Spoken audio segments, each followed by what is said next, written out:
ouvidos críticos. Uma forma de registar em som pensamentos soltos e reflexões numa perspectiva de educação para a cidadania global. Uma iniciativa do projeto Sinergias ED. Neste tempo particular de confinamento, decidimos refletir sobre como nos podemos preparar para o regresso à vida fora de portas. Um regresso que queremos que seja a um mundo necessariamente diferente. Para tal, começamos pela pergunta: o que já estamos, na nossa ação diária, a fazer de bem para ajudar à construção deste novo mundo? A Ana Leonor Santos, filósofa, professora da Universidade da Beira Interior e investigadora do Praxis, Centro de Filosofia, Política e Cultura, veio partilhar connosco 12 vivências destes tempos de isolamento que têm transformado as nossas consciências individuais e coletivas. Estas 12 vivências podem ajudar-nos a regressar a um mundo diferente. Aqui fica o registro da conversa. E obviamente quero agradecer a oportunidade de pensar convosco e de partilhar convosco uma reflexão acerca de coisas positivas que possamos encontrar nesta radiografia do mundo em que vivemos, para mantermos a expressão da semana passada.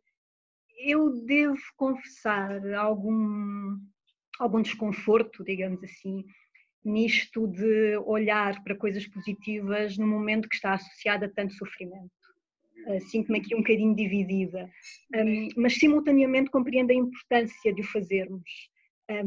E porque de facto há aspectos positivos no momento que estamos a vivenciar, e se queremos regressar para um mundo diferente, para um mundo melhor, então de facto esta sugestão que colocaram como a primeira pergunta deste percurso, de encontrarmos aquilo que já estamos a fazer bem e de podermos transportar isso e fortalecer isso para no futuro, acho que é de facto um exercício muito importante e, portanto, também quero agradecer-vos por me terem colocado a pensar acerca disso.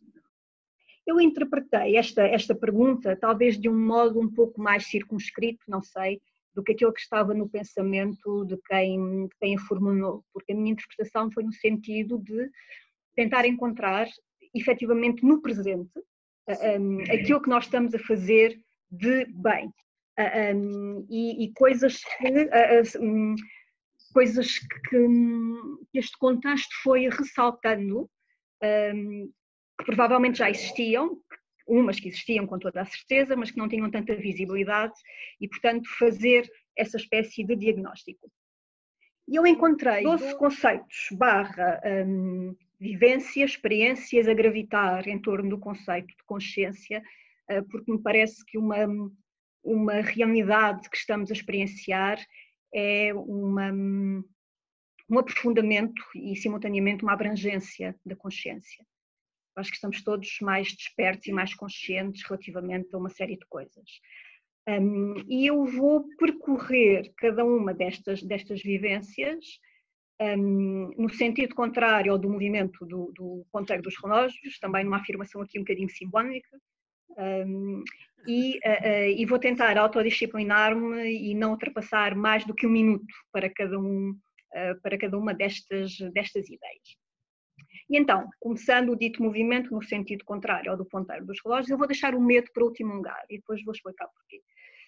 E, portanto, vou começar por um prefixo. Na verdade, são 2, que é o de ou o des.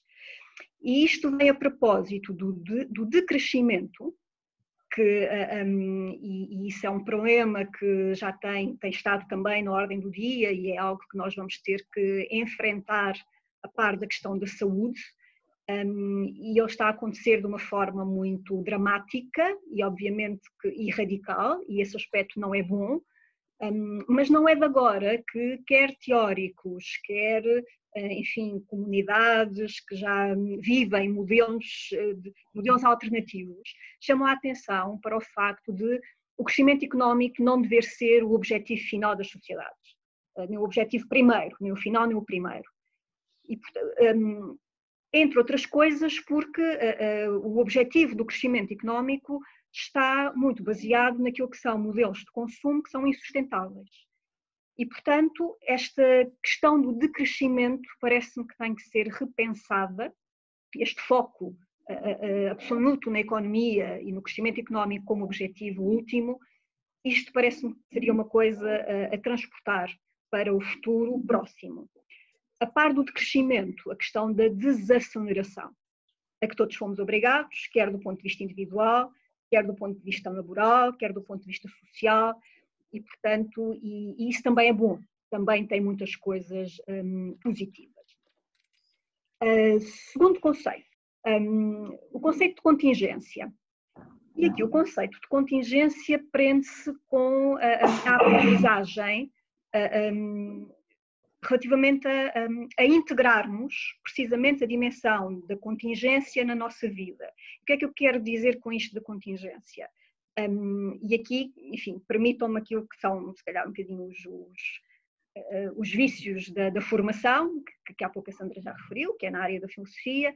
Eu gosto muito da definição aristotélica de contingência, que nos diz que o contingente é aquilo que é, mas poderia não ser. Ou que, sendo como é, poderia ser diferente daquilo que é. Ou seja, e depois Aristóteles, quando fala disto, no fundo, ele associa o âmbito da contingência àquilo que é o âmbito da nossa ação. E isto para nos dizer que nós não estamos sob o jugo ou sob o império da necessidade, porque a necessidade é aqui o contrário do contingente. E quando nós muitas vezes dizemos não tenho escolha, não tenho outra forma de viver isto, não tenho outra forma, não posso fazer uso da autonomia. Bom, esta questão de nós, de um momento para o outro, tudo aquilo que dávamos como necessário e seguro parece que colapsou, e nós tomamos consciência de facto que a contingência, a vida humana, faz parte da praxis, faz parte da ação. E na praxis Aristóteles coloca tanto a ética como a política. E, portanto, não há nada no âmbito da ação que tenha que necessariamente ser assim e não possa ser repensado e não possa ser modificado. Portanto, dar lugar à contingência. Isto, obviamente, que está associado com a questão da flexibilidade. Eu acho que todos temos aprendido a sermos, ou pelo menos seria desejável que assim fosse, a sermos mais flexíveis com os outros. E um exemplo específico também em termos da flexibilidade na área da educação, a questão no ensino e na flexibilidade curricular, mas também na flexibilidade da avaliação. Se calhar percebermos que a dimensão da avaliação não deve ser a meta naquilo que são os processos de ensino-aprendizagem e, portanto, pensarmos na importância de sermos flexíveis e de mudarmos paradigmas e de mudarmos modelos se pensarmos que eles já não servem. Depois a questão do tempo. O tempo. Tenho ouvido agora muitas pessoas dizerem que têm tempo para fazerem coisas de que gostam, mas para as quais antes não encontravam tempo. E talvez seja apenas uma questão de gerirmos melhor o nosso tempo. Uma outra vivência, a questão da solidariedade. Enfim, eu acho que não devemos esquecer alguns fenómenos lamentáveis, como foram, principalmente no início, a questão do assambarcamento nos estabelecimentos comerciais. Mas, a par desses exemplos, desculpem, nós também temos tido muitas notícias de verdadeiros exemplos de solidariedade.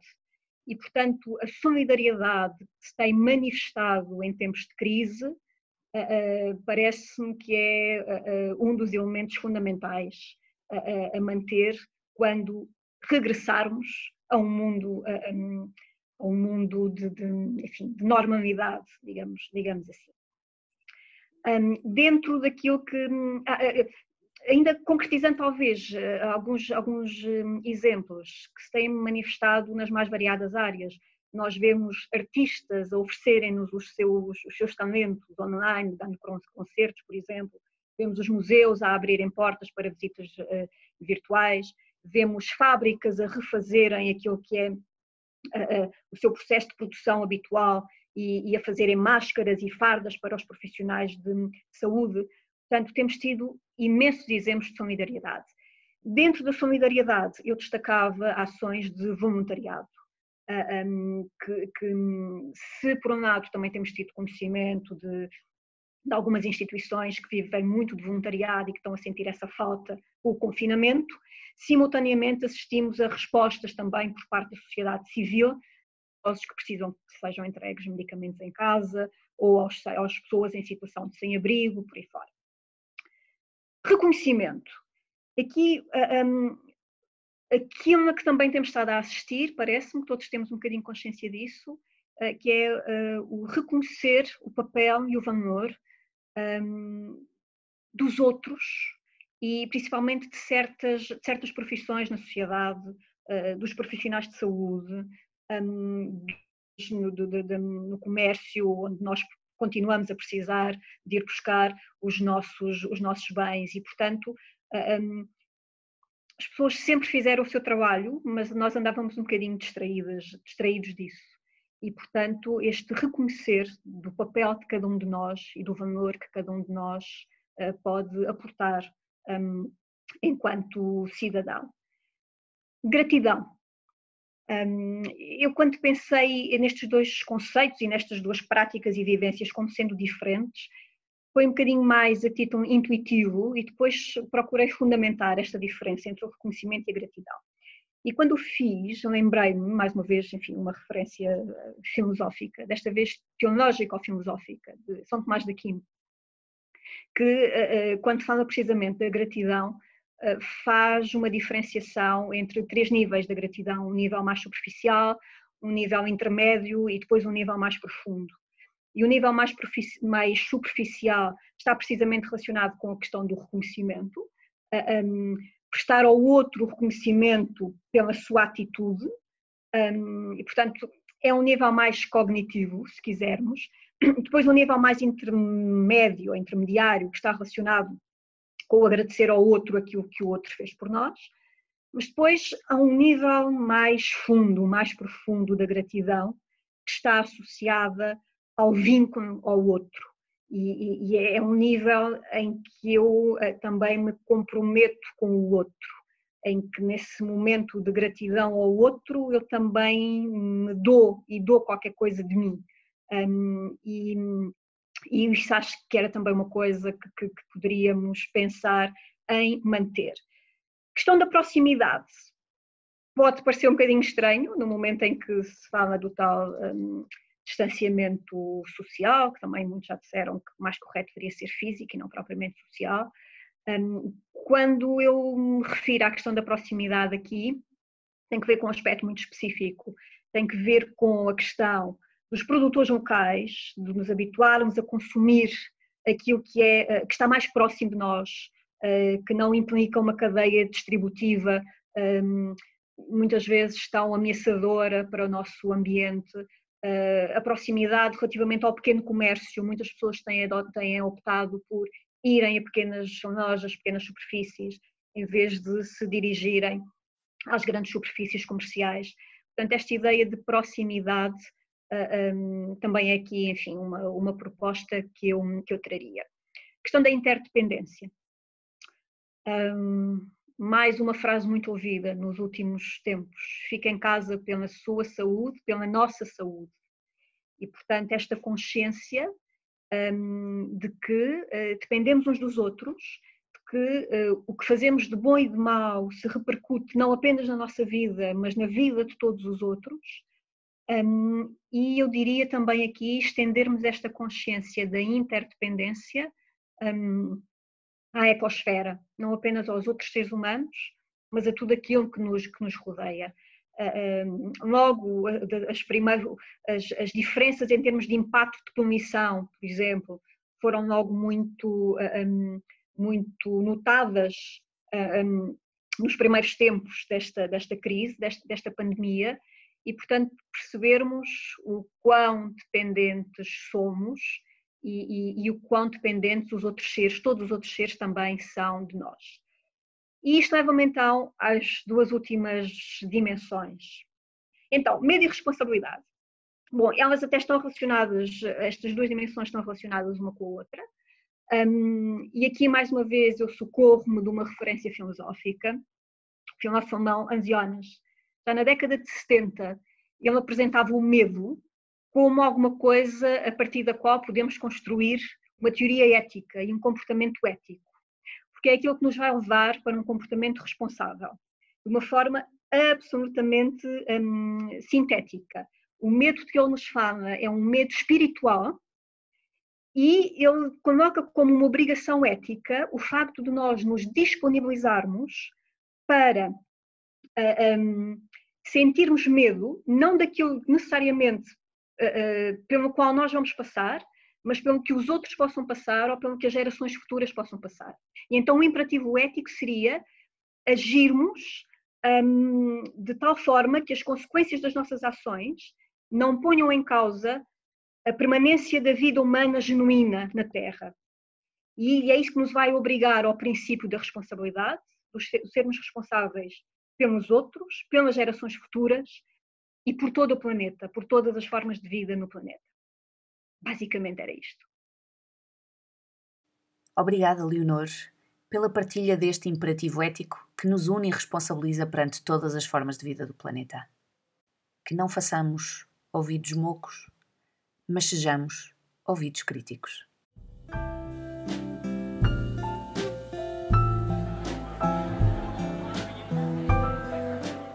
Se quiser ficar a conhecer melhor o projeto Sinergias ED, visite www.sinergiased.org.